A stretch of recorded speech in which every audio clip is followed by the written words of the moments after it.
इसी झारखंड की फिजाओं में हमने मिनहाज अंसारी से लेकर के तबरेज अंसारी तक की चीखें भी सुनी हैं। मैं गया हूं तबरेज के गांव तक पसीने से तरबतर, इसलिए झारखंड से मेरा रिश्ता है। सियासी मुद्दे को लेकर के आपके बीच में आया हूं। मिट्टी ने रघुवर दास की सरकार को उखाड़ देगा। आज के नए नए लड़के जब ये कहते हैं कि कांग्रेस ने 70 साल में क्या दिया, दरअसल वो सिर्फ कांग्रेस को भला बुरा नहीं कह रहे होते हैं, वो अपने दादा को, अपने परदादा को, अपने वालिदैन को भी कोस रहे होते हैं। मत समझना डराने से डर जाएंगे, अब के सारी हदों से गुजर जाएंगे। बहुत शुक्रिया अदा करता हूँ आपकी बेपनाह मोहब्बतों का। जो साथी उधर खड़े हैं उनसे गुजारिश है कि कुर्सियां इधर खाली हैं, आप उधर आ जाए तो ज्यादा अच्छा रहेगा। इधर के नौजवान साथियों से गुजारिश है कि आ जाए। पूरे देश में कुर्सी के लिए मारा मारी है और आप यहाँ कुर्सियां छोड़े हुए पड़े हैं, तो ये अच्छी बात नहीं है। तो बेहतर रहेगा कि उस तरफ जो लोग खड़े हैं कुर्सियां छोड़ के उस तरफ आ जाए। सबसे पहले तो आपके सबको सलाम करता हूँ जो दोपहर 11 बजे से 11:30 बजे से आप इस धूप में, चिलचिलाती धूप में बैठे रहे। और मैं आकर के स्टेज पे राजेश ठाकुर जी से यह कह रहा था कि सामने साए का इंतजाम क्यों नहीं है, तो शकील साहब ने कहा कि कल मौसम बहुत अच्छा था, हमें लगा आज भी अच्छा रहेगा, इस चक्कर में हमने साए का इंतजाम नहीं किया। मैं आपसे माफी चाहता हूं कि आपको धूप में बैठना पड़ा। मैं आप तमाम लोगों से, कांग्रेस के कार्यकर्ताओं से, अल्पसंख्यक विभाग के पदाधिकारियों से और अपने चाहने वालों से इस बात के लिए खासतौर से माफी चाहता हूं कि हम डाइट पर बैठे रहे साए में और आप धूप में बैठे रहे, तो खुसूसी तौर पर इस बात की माफी। लेकिन नया पाने की चाहत में पुराना छूट जाता है, नया पाने की चाहत में पुराना छूट जाता है। तुझे अपनाऊं तो मुझसे जमाना रूठ जाता है। मोहब्बत पढ़ने लिखने में बहुत आसान है, लेकिन मोहब्बत को निभाने में पसीना छूट जाता है। मोहब्बत को निभाने में पसीना छूट जाता है। मैं देख रहा था पसीने से तरबतर थे कुछ लोगों ने तो कुर्सियां अपने सरों पर रख ली थी। मैं उनकी मोहब्बत को सलाम करता हूँ। जो लोग इधर खड़े हैं तो वहां सामने कुर्सियों पर बैठ जाएंगे तो अच्छा लगेगा। मेरे पास तकरीबन 35 से 40 मिनट का वक्त है, उसके बाद मगरिब की अजान शुरू हो जाएगी। आप सारे लोग बड़ी तादाद में यहाँ इकट्ठा हैं। मैं आज आपसे गुफ्तगू करने के लिए आया हूँ और अल्पसंख्यक अधिकार सम्मेलन के नाम से झारखंड माइनॉरिटी डिपार्टमेंट ने जो ये कोशिश शुरू की है कि आपको इकट्ठा किया जाए और आपके बीच में अपने हुकूक की बात की जाए, अपनी सरकार से अपने हुकूक की बात की जाए। ये मुश्किल काम रहा, लेकिन मैं झारखंड अल्पसंख्यक विभाग के सारे साथियों का बहुत शुक्रिया अदा करूंगा कि जिन्होंने ये कवायद शुरू की है। मैं एक बार ऐसे तमाम सम्मानित अतिथियों का नाम भी लेना चाहता हूँ। हमारे आदरणीय राजेश ठाकुर जी, आलमगीर आलम साहब, रामेश्वर उरांव जी बहुत अच्छा बोल रहे थे। उन्होंने कहा कि मैंने तस्वीर देखी थी, मैं इमरान को सामने से देखना चाहता था। मैं भी साउथ इंडिया के कई फिल्मों के विलन देख रहा था, तो मैंने सोचा था कि मैं जाऊंगा तो शायद ऐसा कुछ एक शानदार, और यहाँ आके लगा कि वो साउथ इंडिया फिल्मों के हीरो हैं। एक बार दो ताली और भारतीय वालों ये समाज में रखिएगा, अगर किसी निर्देशक की नजर पड़ गई साउथ इंडिया के तो फिर ये आपको नहीं मिलेंगे, इन्हें उठा ले जाएंगे और इनसे फिल्मों में काम दिया जाएगा। लेकिन उनके जज्बे को सलाम, बहुत शानदार उन्होंने बोला। जिस तरह से उन्होंने बात करी कि देश घूमिएगा तो इज्जत मिलेगी, सम्मान मिलेगा, कांग्रेस मजबूत होगी। मैं उनकी इस बात को दिल से लगा के रखूंगा। मैं आज यहाँ हूँ, कल और यहाँ पे एग्जीक्यूटिव मीटिंग करूंगा, उसके बाद परसों बिहार में चुनाव प्रचार में रहूंगा और वहां से सीधे महाराष्ट्र चला जाऊंगा, नांदेड़ रहूंगा, फिर दादरा नगर हवेली जाऊंगा। मैं लगातार घूम रहा हूँ क्योंकि राहुल गांधी जी ने जिम्मेदारी दी है, उसको आगे लेकर के चलने के लिए सड़क पर उतरना पड़ेगा। घर बैठने से काम नहीं चलेगा, इसमें कोई दो राय नहीं।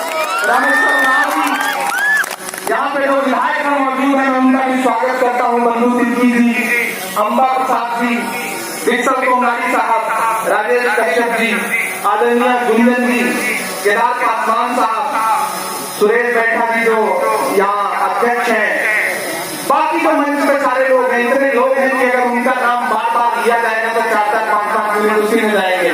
मैं उधर जाना नहीं चाहता। डर मुझे भी लगा फासला देख कर, जब मैं शकील साहब से कहा कि कितने दिन पहले माइनॉरिटी डिपार्टमेंट का कोई चेयरमैन आपके झारखंड गया था, तो उन्होंने कहा कई साल हो गए। तो हमने कहा जाते क्यों नहीं लोग? तो बोले बड़ी खुराफात होती है इसलिए नहीं जाते। लोग लग जाते हैं इस सेक्टर में कि प्रोग्राम किस तरह से डिस्टर्ब हो, लोग इस बदमाशी में लग जाते हैं कि किसी भी तरह से प्रोग्राम कामयाब न हो सके, तमाम खुराफातें होती है इसलिए लोग बचते हैं आने। मैंने कहा नहीं, आप मुझे ले चलो, अगर एक आदमी मौजूद रहेगा तो मैं एक आदमी से मुलाकात करूंगा और उसके हक के लिए आवाज उठाऊंगा, उसके लिए बात करूंगा। मैं शकील साहब के साथ, शकील साहब की तो भीड़ की ख्वाहिश नहीं है। मेरा नाम इमरान प्रताप गढ़ी है। मैं किसी भी शहर में रात के मुशारे में खड़ा हो जाऊंगा तो 50,000 लाख का मजमा मुझे सुनने आता है, लेकिन मैंने उस दुनिया को एक किनारे रख करके अगर सियासत की दुनिया में कदम रखा तो मैं इसलिए क्योंकि मैं जिन मुद्दों पर माइक से नस्ल पर के आवाज उठाता था उन्हें जमीन पर उतारने की जरूरत है, मैं इसलिए सियासत में आया। तो मैंने इन्हें कहा कि आप अल्पसंख्यक अधिकार सम्मेलन के लिए मैं आऊंगा। डर मुझे भी लगा फासला देख कर, पर मैं बढ़ता गया रास्ता देख कर, मुझे भी लगा फासला देख कर, खुद ब खुद मेरे नजदीक आती गई, खुद ब खुद थके हुए रस्ते तलब से मांगते हैं, जो मांगते नहीं रखते वो सबसे मांगते हैं, वो भीख मांगता है हाथियों के लहजे में, हम अपने बच्चों का हक भी अदब से मांगते हैं। तारीखी सरजमीन है जहां पर मैं खड़ा हूँ, एक ऐसे महापुरुष बिरसा मुंडा की सरजमीन पर जो पूरी दुनिया में उनके नाम से जानी जाती है।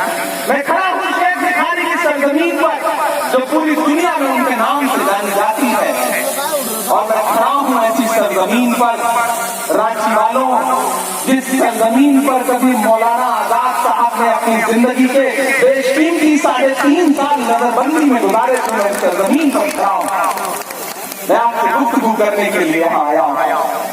मैं देखता हूँ जब रांची को, तो मुझे रांची की फजाओं में मौलाना आजाद के ख्वाबों की ताबीर बन करके अंजुमन इस्लामिया दिखाई पड़ती। जब मैं देखता हूँ रांची को, तो मुझे यहाँ के मिंबरों से आज भी मौलाना आजाद के दिए गए खुतबों की सदाएं आती हैं। मैं जब देखता हूँ रांची को, तो मैं महसूस करता हूँ कि 1952 में इब्राहिम अंसारी के नाम पर पहली बार यहाँ से किसी ने इस देश के पार्लियामेंट में आपकी नुमाइंदगी की थी। मैं यहाँ खड़ा होकर के आपसे गुफ्तगू करते हुए कह रहा हूँ, लेकिन हालात बदले तो ऐसे बदले कि इसी झारखंड की फिजाओं में हमने मिनहाज अंसारी से लेकर के तबरेज अंसारी तक की चीखें भी सुनी हैं। मैं खड़ा हूँ आपके बीच में, मैं आपसे गुफ्तगू करने आया हूँ, क्योंकि शहर से मेरा बड़ा गहरा रिश्ता रहा है। मुझे आज भी याद है कि तब मैं सियासत में नहीं था और जामिया में एक मुशायरा था, उस मुशायरे में जब स्टेज पे चल रहा था तो मुझे उसी वक्त खबर आई कि मिनहाज अंसारी की लिंचिंग कर दी गई है। मैंने उस मंच पर खड़े होकर के मिनहाज के लिए सदाएं बुलंद की, बात में उनके परिवार से मिला, और एक बार ऐसा हुआ कि मुझे पता चला कि तबरेज अंसारी को पीट करके मार दिया गया, और राजभवन पर कुछ लोग, राज्यपाल की चौखट पर कुछ लोग उनके लिए इंसाफ मांगने के लिए बैठे हैं। मैंने दिल्ली से फ्लाइट पकड़ी और सीधे राजभवन आया, किसी को बताया तक नहीं, खामोशी से जा करके उन इंसाफ मांगने वालों के बीच में एक तख्ती लेकर के मैं भी बैठ गया था। मैं आया हूँ कई बार चतरा, गोड्डा, हजारीबाग, मैं गया हूँ तबरेज के गांव तक पसीने से तरबतर, इसलिए झारखंड से मेरा रिश्ता है। जब मैं सियासत में नहीं था तब से मेरा आपका एक रिश्ता है, लेकिन आज सियासी मुद्दे को लेकर के आपके बीच में आया। झारखंड वालों, सुबोध सहाय साहब जो बोल रहे थे, तो अक़लियतों के साथ जो जुल्म और सितम हुए हैं उसका जिक्र भी उन्होंने किया है। मैं आपसे ये कहना चाहता हूं, एक वक्त था कि भारतीय जनता पार्टी ने झारखंड को मॉब लिंचिंग की प्रयोगशाला बना दिया था, लेकिन मैं झारखंड की बहादुर आवाम को सलाम करता हूं, क्योंकि ये मिट्टी बहादुर इंसान पैदा करती है, बुज़दिल नहीं पैदा करती है। तो इस मिट्टी ने रघुवर दास की सरकार को उखाड़ फेंका और गठबंधन ने एक ऐसी सरकार का गठन किया जो इस देश में संविधान और लोकतंत्र के मूल्यों को बचाने के लिए आई। और मुझे खुशी है ये कहते हुए कि इसमें कोई दो राय नहीं, सरकार अच्छी चल रही है, लेकिन कुछ मसले हैं जिन पर हमें बात तो करनी पड़ेगी, कुछ मसले हैं जिनके लिए हमें चीखना तो पड़ेगा, कुछ मसले ऐसे हैं जिन पर हमें बोलना तो पड़ेगा। झारखंड वालों, मुझे आज भी याद है कि जब बच्चा चोरी के नाम पर एक दिन में 5 लोगों को लिंच किया गया था आपके झारखंड में, जिसमें हिंदू भी थे, मुसलमान भी थे, तो मैं अपने तमाम साथियों के साथ जंतर मंतर पर बैठा था और मैंने बिल्कुल पार्लियामेंट के करीब में खड़े होकर के नरेंद्र मोदी जी से कहा था कि हमारा खून सड़कों पर क्यों बहा रहे हैं? अगर हमारे खून की जरूरत है तो लीजिए, हम अपना खून दान करते हैं, रक्तदान करते हैं।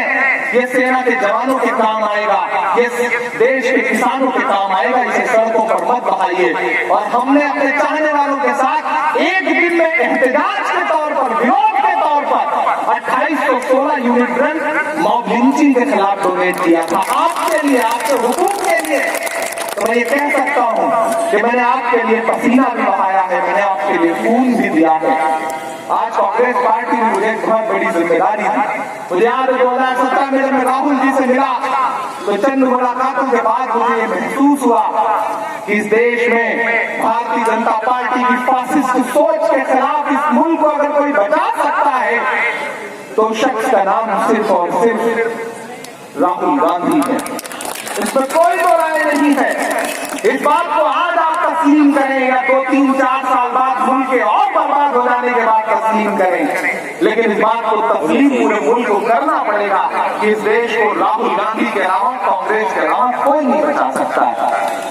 क्योंकि भारतीय जनता पार्टी की सरकार जिस दिशा में इस देश को लेकर के जा रही है, आप सारे लोग देख रहे हैं कि हालात कहां से कहां पहुंच गए।